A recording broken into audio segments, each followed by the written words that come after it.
We all know money. We can see it, touch it, if you wanted to, even smell it. Ew. And we know roughly its value. The buying power of the dollar, for example, doesn't change all that much. It's backed by the U.S. government. Bitcoin is the exact opposite. It doesn't physically exist, but lives virtually on a secretive computer system. But now Bitcoin can also be compared to corn, even pigs. Because it is being traded on the Chicago Board of Exchange, meaning just like the price of food, traders can now legally place bets on whether the price will go up or down in the future.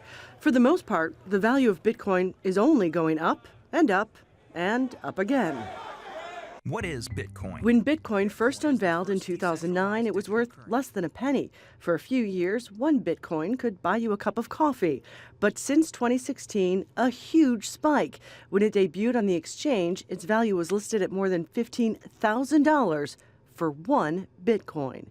Meaning if you add up all the Bitcoins out there, it would be worth more than the economy of New Zealand, something the head banker there said in a local interview won't last long. It looks remarkably like a bubble forming to me.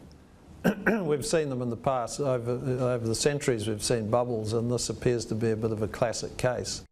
Right now, Bitcoin owners are limited in where they can use them. There are some restaurants and online stores that'll take them, and there are a few places to turn them into cash, but those are few and far between.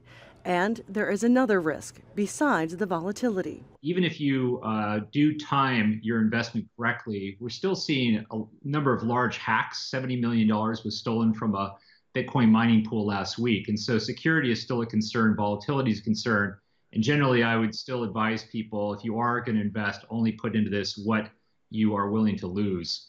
Meaning your money can be stolen and there's no one to complain to. And there are also concerns about the amount of energy the computers that run the Bitcoin system use. One report says it's as much as the entire country of Denmark. But even with that, it's clear, especially today, the price of Bitcoin will go way up and way down, but it's not going away. Culhane, Al Jazeera, Washington.